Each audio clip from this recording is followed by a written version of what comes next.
Y bien, estamos ahora con el presidente de la CONFIEP, Martín Pérez. Martín, buenas noches, ¿qué tal? Buenas noches, Jaime. Gracias por la invitación. No, gracias por venir. Bueno, la pregunta es esa, ¿qué pasa con la inversión privada que viene cayendo y cayendo? ¿Se va a recuperar, no se va a recuperar? ¿Por qué es que sigue cayendo?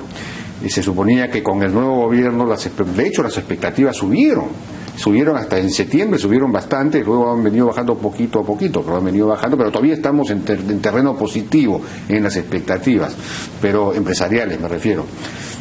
Pero ¿qué pasa? Es decir, las medidas del gobierno no son buenas, la gestión económica del gobierno no es buena. ¿Qué pasa? A ver, yo creo que hay que...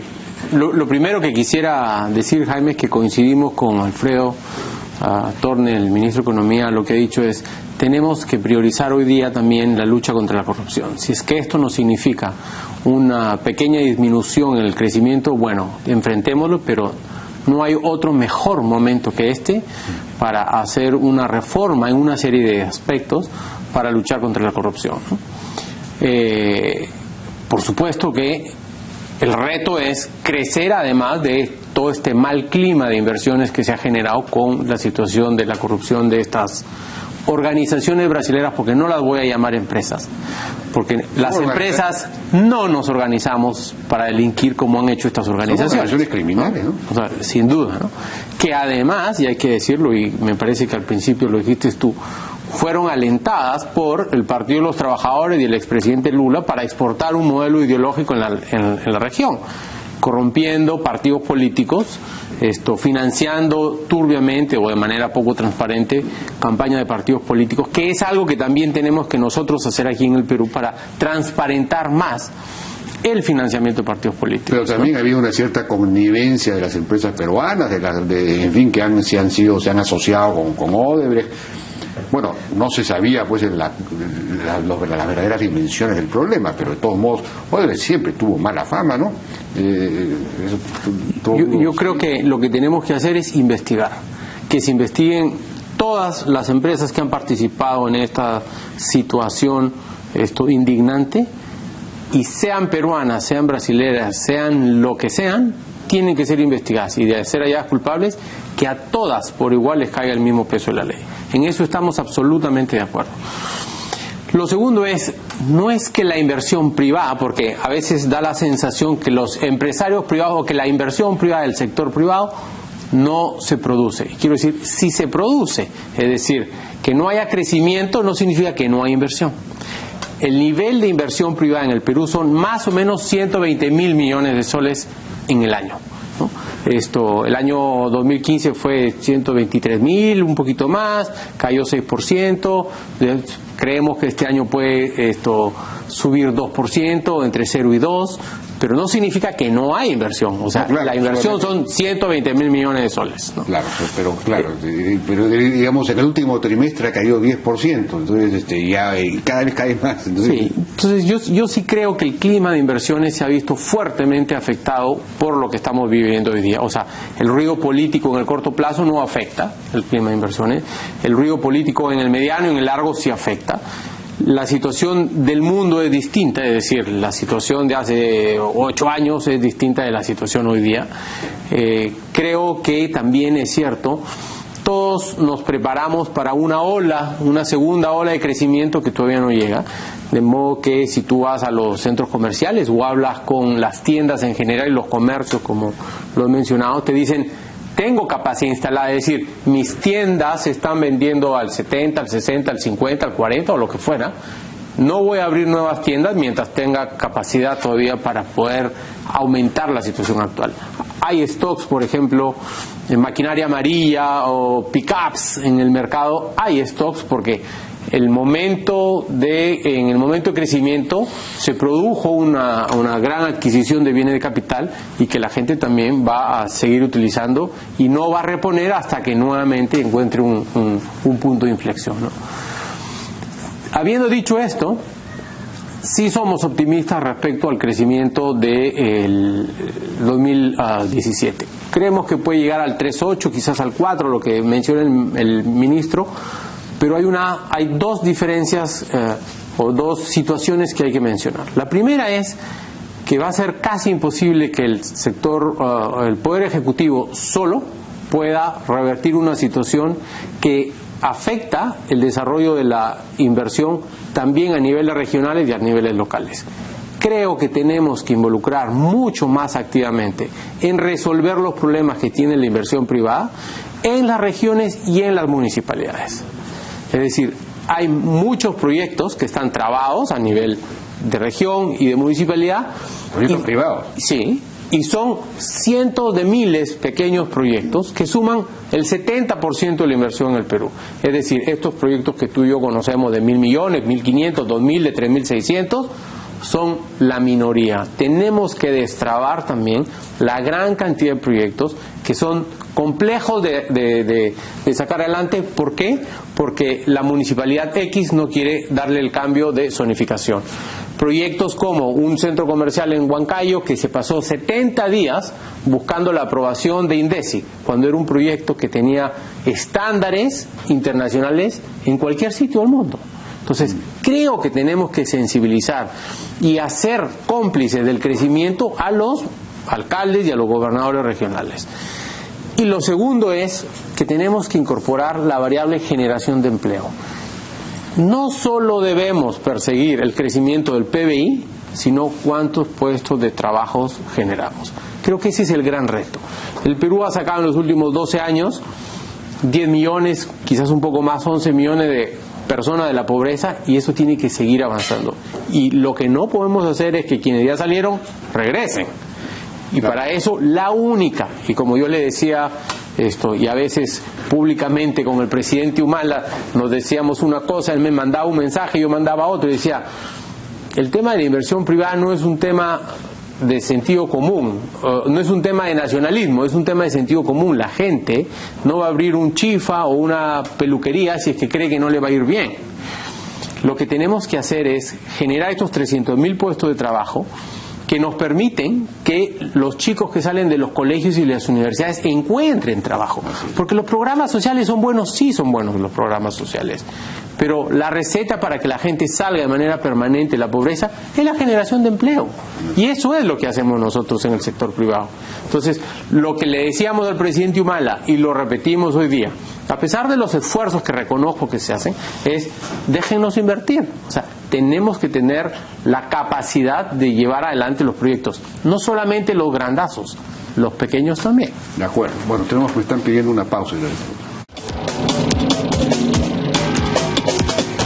Bien, seguimos conversando entonces con Martín Pérez, presidente de la CONFIEP. Este asunto de los escándalos de corrupción, generados pues sobre todo por las empresas brasileras, y hemos hablado de todo el esquema, no solamente ha desprestigiado aún más, si cabe, a los políticos, sino también a las empresas, ¿no? En general. Y entonces hay un descreimiento general, y la pregunta es, claro, la CONFIEP, por ejemplo, hizo un comunicado de condena al principio, exigiendo celeridad en las investigaciones y todo lo demás. Pero más que eso no ha habido mucho, es decir, no hay una reflexión acerca de qué cosas puede haber fallado, cómo ha podido ocurrir una cosa así, en un esquema, en un modelo económico que se supone que es más refractario a la corrupción que un modelo intervencionista. ¿Cómo puede haber pasado una cosa así? Es decir, ha faltado un poco más se ha inhibido el sector privado, bueno, sobre todo los más vinculados a la construcción, se han callado por completo, ¿no? A ver, yo sí creo que hay que hacer autocríticas. Se han hecho cosas en el sector privado, en la CONFIEP, se han hecho muchas cosas. ¿Que han sido las suficientes las cosas que hemos hecho en el sector privado? Quizás no. Evidentemente, hoy día, yo te puedo decir, todos los gremios asociados a la CONFIEP tienen códigos de conducta, códigos de ética, quizás algunos no con todos los dientes que quisiéramos. Para hoy día todos los directores de CONFIEP tienen una declaración jurada si tienen algunos procesos pendientes. Tenemos hoy día dentro de la agenda del sector privado lo que es la agenda de la lucha contra la corrupción. Se ha formado por 17 gremios y una institución que es proética, el Consejo Privado Anticorrupción, viene funcionando, no a la velocidad quizás que quisiéramos, vamos avanzando. ¿Qué ha hecho? Bueno, lo hemos formado hace 5 meses más o menos. Estamos en el proceso de llevarle un planteamiento al Congreso para que se tipifique la corrupción entre privados, es decir, si tú encuentras en una relación entre privados a alguien que coimea a un comprador para que le compre computadoras, tú podrás despedir al comprador que es de tu compañía, pero tú no puedes perseguir al que coimeó. Eso es delito, eso es corrupción total, pura y dura. Y hoy día no está tipificado como delito. Queremos que se haga esta diferenciación y que se ponga como delito. Vamos a construir modelos de compliance para ponerlo a disposición de las empresas medianas. Las grandes y las grandazas solo lo hacen. Vamos a buscar que los códigos de ética tengan realmente dientes, que hayan comités de éticas de personas independientes a los gremios, pero todo esto va a pasar por la revisión de los estatutos de cada gremio. Entonces, esto será un proceso que tarde algo, pero lo importante es que hoy día tenemos que el tema de la lucha contra la corrupción es un tema de importancia y relevancia para el sector privado. 1, 2. Hoy el país ya tiene un marco jurídico que contempla lo que se llama la responsabilidad autónoma de la persona jurídica.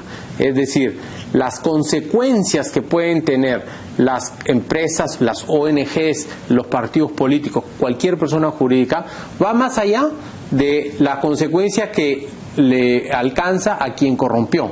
O sea, no solamente al corrupto, sino a la empresa. ¿Cuáles son estas? Una multa, la confiscación del bien mal habido, la suspensión para contratar con el Estado, la inhabilitación permanente y se puede llegar hasta la disolución. Hoy el país tiene un marco jurídico que tiene el estándar que nos solicita la OECD para combatir la corrupción en el sector privado. Yo creo que hemos avanzado. Que hemos hecho todo, quizás podemos hacer mucho más. Pero creo, perdón Jaime, que una de las cosas que tenemos que hacer es sentir que los empresarios somos unos ciudadanos más. Y tenemos ahora la oportunidad de cambiar algunas cosas. La tolerancia a la corrupción. Se sigue eligiendo a quien roba pero hace. No vamos a poder cambiar el Perú si solamente metemos presos a los que hoy día sabemos que han sido corruptos. Hay que cambiar la Contraloría, el Poder Judicial, hay que darle fuerza a la Fiscalía, porque si no, esto nos va a volver a pasar. De acuerdo, pero a propósito de eso precisamente, hay una crítica en el sentido de que hemos tenido crecimiento, pero un crecimiento sin instituciones, eso también lo he escrito yo varias veces, sin instituciones que hagan precisamente contrapesos formales que permitan, entre otras cosas, controlar la corrupción y todo lo demás.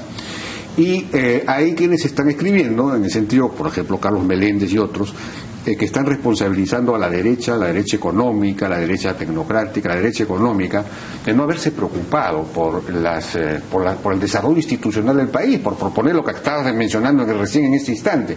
Entonces, no ha habido un compromiso, y en general sabemos que no hay un compromiso del empresariado, del mediano, gran empresariado, realmente con el país, no hay pues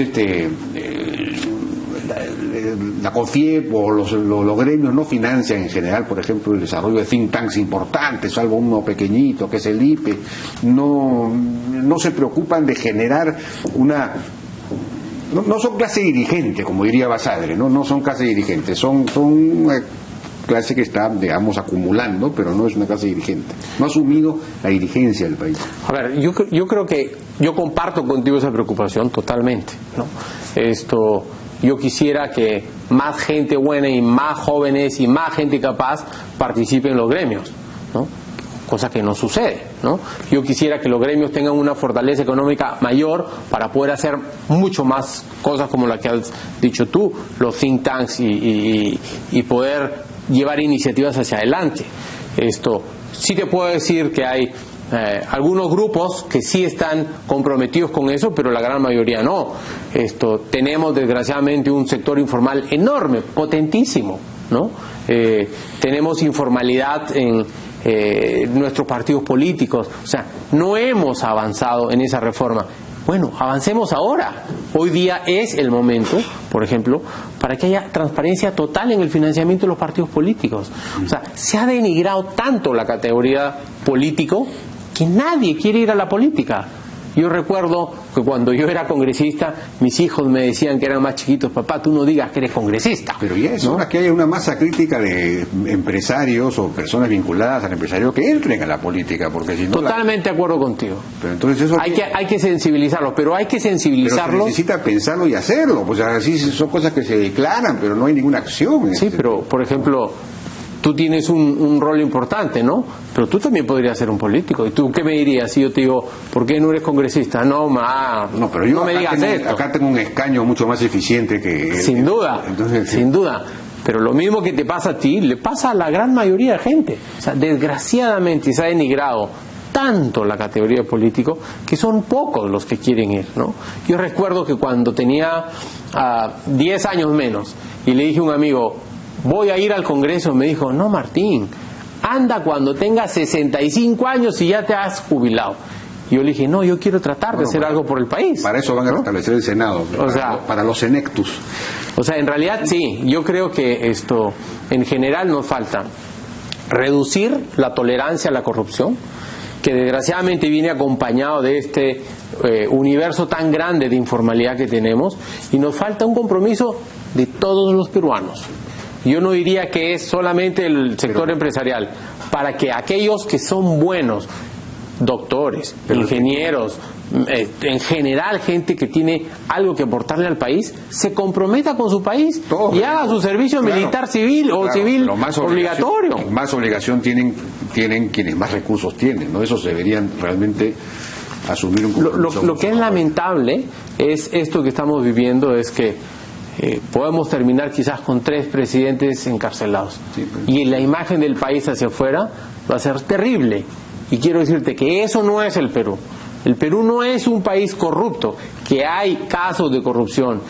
Sí es cierto que hay casos, que pueden haber algunos corruptos, sí, pero el Perú no corrupto es mucho más grande y potente que el Perú corrupto. Y eso tenemos todavía que rescatar. Bueno, Martín Pérez, presidente de Confidencia, muchas gracias por la participación en la hora N. Vamos a ir a una pausa, ¿no es cierto? Y regresamos.